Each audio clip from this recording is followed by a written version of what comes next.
This flight didn't send a distress signal. It didn't report a failure. It didn't even ask for help. It just stopped existing. March 8, 2014. Somewhere over the South China Sea. Nothing unusual, nothing urgent, nothing worth remembering. Malaysia Airlines Flight 370 was just another overnight journey from one city to another. Kuala Lumpur to Beijing. A 6-hour flight. A route flown countless times by countless aircraft. A red-eye filled with people heading home, starting a vacation, or traveling for work. Inside the Boeing 777, one of the most reliable aircraft ever built, everything followed a familiar pattern. Passengers settling in, the low hum of the engines. Some were already asleep, wrapped in airline blankets. Others were scrolling through their phones, their faces lit by the pale blue light. A few stared out into the darkness, where there was nothing to see, just an endless black sky and the faint reflection of cabin lights on the window. The crew moved through the aisles with calm efficiency. Voices were low, controlled. Everything was exactly as it was supposed to be. Up front, in the cockpit, Captain Zahari Ahmad Shah, 53 years old, a veteran pilot with over 18,000 hours of flight time. He was experienced, respected, a man who had spent decades in the sky. Beside him, First Officer Farik Hamid, just 27. It was his final training flight before being fully certified on the 777. He was young, focused, professional. On the ground, air traffic controllers watched the flight progress as a tiny icon on a screen, a symbol of routine. Every system was working. Every instrument was online.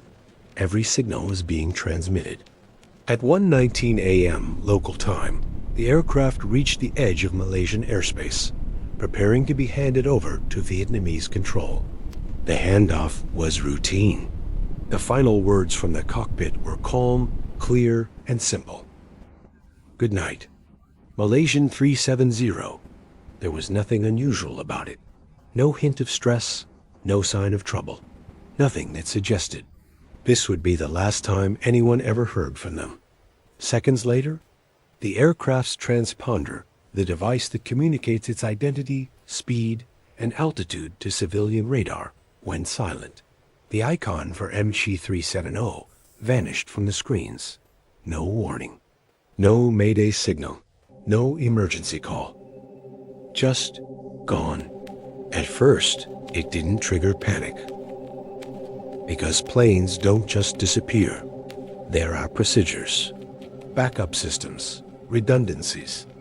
If something catastrophic had happened, an explosion, a structural failure, there would have been debris, a frantic radio call, something, but there was nothing. Inside the control room in Kuala Lumpur, the silence was subtle. A missing data point, a flicker that didn't come back. But it didn't feel like an emergency. Not yet, because in aviation, delays happen. Signals drop. Systems can fail temporarily, so they waited. They called the airline. They tried to contact the plane again. But behind the scenes, military radar was telling a different and much more disturbing story. The plane hadn't just vanished. It hadn't fallen from the sky. It had turned. A sharp, deliberate turn to the southwest, completely off its intended path to Beijing. This was not a drift. It was not a plane pushed by weather. It was a maneuver that had to be programmed into the flight management system. A deliberate act. It flew back across the Malaysian peninsula, then banked again, heading northwest over the Strait of Malacca. Then one final turn south, out toward the vast, empty expanse of the southern Indian Ocean. All of this happening in complete, deliberate silence. No communication. No explanation. No reason. The world's air forces and civilian controllers were looking for a crash site in the South China Sea. while the plane itself was still flying, hundreds and thousands of kilometers away. It continued flying for hours. The truth only began to surface thanks to a British satellite company named Inmarsat. Their satellites had been receiving automated signals from the plane. Not messages, not data, just simple, hourly pings. Like a phone silently checking for a signal, the aircraft was confirming it was still online. These pings told investigators two things. First, that the plane had power and was flying for nearly 6 more hours after it disappeared. Second, by analyzing the signals, they could calculate a rough distance from the satellite, drawing 2 enormous arcs on a map, one in the north and one in the south. Since the northern arc crossed over heavily monitored airspace where the plane would have been seen, investigators were left with a terrifying certainty. MH370 had turned south. A ghost aircraft, moving through the night sky.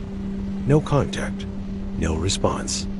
Just a machine on a steady course, continuing forward, at cruising altitude, at normal speed. Everything about its movement looked controlled, intentional. But no one was talking. No one was responding. No one was asking for help. Inside that cabin, we don't know what happened to the 239 souls on board. But we know what didn't happen. There was no recorded panic, no emergency transmission, no evidence of a struggle from passenger cell phone data, no signal of chaos. If something went wrong, it didn't happen loudly. It happened quietly. Eventually, fuel runs out. That is the one unavoidable fact of aviation. Sometime around 8:19 a.m., the engines would have stopped, and somewhere, in one of the most remote and inhospitable regions on Earth, the aircraft would have begun its final descent into the vast, deep waters of the Indian Ocean, a place so massive that finding anything becomes nearly impossible. What followed was the largest, most expensive search effort in aviation history. Dozens of countries, billions of dollars, ships, aircraft, advanced satellites, scanning thousands upon thousands of square kilometers of ocean. Nothing. Days turned into weeks, weeks into months. The families of the passengers were trapped in a state of agonizing uncertainty. Still nothing. No debris field, no confirmed crash site, no bodies, just an absence. Then, more than a year later, something appeared. Not in Asia, not near the search area, but thousands of kilometers away, on the coast of Reunion Island near Africa. A piece of an aircraft wing, called a flaperon. The serial numbers were checked. It was confirmed. From MH370. Over the next few years, more debris washed ashore. Fragments, pieces of the cabin interior, scattered across the coastlines of the Indian Ocean, carried for thousands of kilometers by the currents. It was proof that the plane had ended its journey in the sea, but it still gave no explanation. Over time, the theories emerged, each more haunting than the last. Some focused on the pilot, a deliberate act of mass murder-suicide, a carefully planned disappearance. The flight path found on his home flight simulator seemed to support this, but it was circumstantial. No motive was ever found. Others pointed to a hypoxia event, a slow, silent decompression, the loss of oxygen rendering everyone unconscious within minutes. The aircraft, a flying tomb, continuing on autopilot until fuel exhaustion. Some suggested a remote hijacking or an onboard struggle we know nothing about. Others, a catastrophic technical failure, like a fire, that incapacitated the crew after they turned the plane back. But none of them could be proven. Every theory had evidence against it. Every scenario was missing a key piece of the puzzle. Even after years of painstaking investigation, no definitive cause has ever been found. No clear sequence of events, no confirmed explanation. Just fragments, data, possibilities, and a timeline filled with silent, unanswered gaps. The official underwater search was suspended in 2017. A private search in 2018 also found nothing. The ocean floor in that region is a landscape of deep canyons and underwater mountains, unforgiving and silent. This wasn't an explosion. It wasn't a visible disaster. There was no single moment where everything changed. Just a flight that slowly and quietly disconnected from the world until it wasn't part of it anymore. To this day, the 239 people on board are listed only as missing. Their families live in a state of limbo, without answers, without closure, without a final resting place to visit. And perhaps that is the most disturbing part of all. It's not just that we don't know what happened to Flight 370. It's that in a world of constant connection, of satellites and signals, a modern passenger jet, and everyone on it, could simply vanish and leave nothing behind but a question